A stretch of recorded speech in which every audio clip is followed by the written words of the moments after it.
Un gérant, trois questions avec Quentin Perroma, directeur général d'Assetfi MS. Bonjour Quentin. Bonjour Lucie. On va parler donc du fonds gouvernance éthique moyen terme. Qu'est-ce que c'est que ce fonds? Parlez-nous un petit peu de sa spécificité.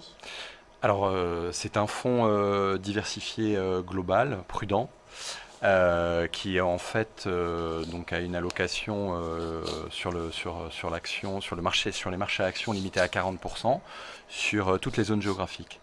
Donc c'est un fonds, nous donc à Assetfi, on travaille donc on est en partenariat avec un cabinet qui s'appelle le BIP, qui est un cabinet de recherche économique, sur lequel on fait une approche, ce qu'on appelle une approche top-down. Donc on fait une analyse fondamentale sur toutes les grandes zones géographiques. Donc ça, c'est pour la partie, on va dire, analyse fondamentale, et sectorielle en fait. Et dans un second temps, une fois qu'on a fait cette analyse macroéconomique, on va avoir une approche, par ce qu'on appelle par budget de risque, c'est-à-dire qu'en fait, on va allouer sur chaque zone géographique et sur chaque classe d'actifs en fonction du risque et de ce qu'on appelle aussi les primes de risque, c'est-à-dire en fonction de la cherté du prix de chacun des actifs. Donc on a deux moyens en fait pour faire ça, c'est-à-dire on alloue un budget de risque et après on va regarder à travers le portefeuille ce qu'on appelle les grands facteurs de risque. Donc on a des grandes, par classe d'actifs, on a des grands facteurs de risque. Typiquement sur le marché action, on va regarder les facteurs de risque tels que le plus grand facteur de risque c'est le bêta. Et puis après on va regarder, alors après ça se concrétise par des facteurs de risque comme le value, comme la taille des sociétés ou comme le momentum. Et à travers ça, quand on décortique derrière, ça se concrétise par des secteurs en fait. On alloue sur certains secteurs. Et là, comment est-ce que votre stratégie de gestion entre les différents actifs, comment est-ce que vous allez faire l'arbitrage entre deux actifs similaires?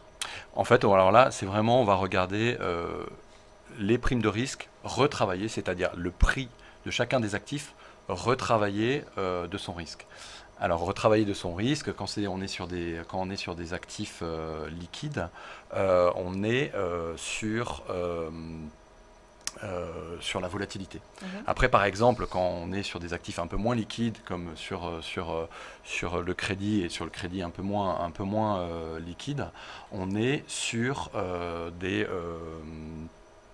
on est par exemple sur des mesures comme le risque crédit, les écartements, les spreads de crédit qu'on a sur les différentes classes d'actifs. Donc au niveau de la performance du fonds, si on regarde l'an dernier, pour un peu mesurer le rendement risque, sur l'année on avait une performance de 5,25 avec un risque, une volatilité de 2%. Et en ce début d'année, on est sur une performance de l'ordre de 2% avec une volatilité un peu plus élevée parce qu'on a un marché qui est un peu plus tendu. Donc concrètement, après quand on regarde les allocations, après quand on sort un peu on va dire de l'environnement théorique, ça, on a 30% d'actions.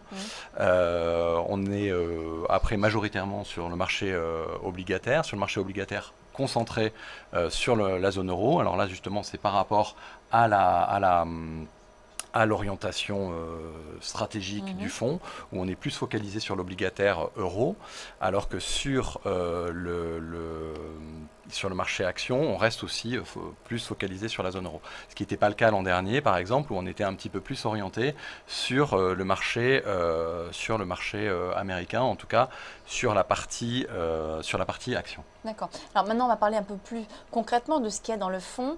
Quelles sont les principales lignes du fonds, donc gouvernance éthique moyen terme? Alors nous, on investit majoritairement sous forme en fait de tracker. Donc on a une sélection. On utilise des fonds indiciels. Des fonds indiciels, tout à fait. On est sur des fonds indiciels. Alors deux choses. Ça permet d'avoir une bonne diversification, d'avoir une très très bonne liquidité. Et en plus, ce qu'on a observé, et c'est même la recherche académique qui observe ça, quand on est sur une allocation diversifiée, assez fortement diversifiée, qui est le cas, puisque nous, c'est peut-être moins le cas quand on est sur une allocation diversifiée, par exemple zone euro, mais quand on est sur une allocation fortement diversifiée, on s'aperçoit que les principaux moteurs de performance, ce sont les facteurs de risque. Le facteur de risque le plus prépondérant, c'est le facteur de risque marché. On s'aperçoit que quand on régresse beaucoup de fonds sur ce facteur de risque, il est à peu près responsable de 70% de la performance du marché. Et après, on a tout un tas d'autres facteurs qui viennent compléter la performance du fonds. Donc c'est pour ça que nous, on aime bien ce type de support. Et à travers ce type de support, on peut aussi faire travailler sur des facteurs, d'autres facteurs de risque. C'est-à-dire, typiquement, par exemple, sur le marché action, on va travailler sur le facteur taille, par exemple. Là, aujourd'hui, on est plutôt globalement large cap, parce qu'on est un peu plus défensif, parce que par exemple, le min cap ou le small cap a tendance à surperformer sur le long terme, mais a quand même tendance à avoir des corrections plus violentes. Et aujourd'hui, avec les risques exogènes qu'on a, même si on voit les cycliques qui repartent, Elle pourrait souffrir plus. Elle pourrait souffrir plus, voilà. Ceci étant, vu l'optimisme qui revient, si on voit les risques exogènes s'écarter, on risque certainement de réallouer un peu plus sur ce style, par exemple, ou sur le facteur de risque, par exemple, value, qui permet aussi de bénéficier de performances accrues sur le long terme, mais toujours, il y a toujours, je veux dire, sur chacun des facteurs de risque sur lesquels on est, il y a toujours des avantages et des inconvénients. Et la macro permet d'ajuster. Alors, vous dites que vous êtes sur des trackers, donc sur des fonds indiciels. Par exemple, quand vous allez sur le CAC plutôt que sur les small et mid cap, vous allez donc jouer un fonds CAC 40, c'est ça?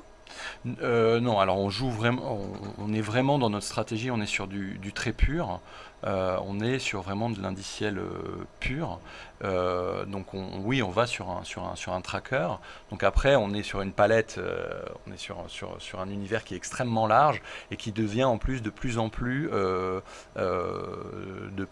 granulaire. Où on peut vraiment, on va dire, par rapport aux visions macroéconomiques et aux visions qu'on a sur le marché, ajuster nos positions, que ce soit par exemple aussi, si on prend par exemple les facteurs de risque obligataires, nous on les a par zone géographique, à chaque fois ces facteurs de risque, on a deux gros facteurs de risque sur le marché obligataire qui sont la sensibilité, alors même un peu plus, mais bon, on va dire les deux principaux, ce sont la sensibilité au taux, simplement, et la sensibilité au risque crédit.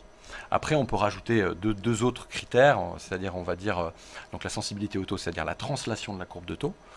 Et par exemple, sur la courbe de taux, on peut rajouter des facteurs supplémentaires. Ce qu'on voit aujourd'hui se produire, notamment, c'est les mouvements de pente aussi. Et ces mouvements de pente, c'est-à-dire soit une pentification, soit un aplatissement de la courbe de taux. Et ça, c'est des facteurs de risque qu'on regarde et auxquels on fait attention. Typiquement, aujourd'hui, on est plutôt, par exemple, sur la zone euro, on est plutôt sur du long terme pour deux raisons. C'est qu'on ne voit pas les taux se relever avec la politique de la BCE, on ne voit pas les taux à court terme se relever sur la zone euro.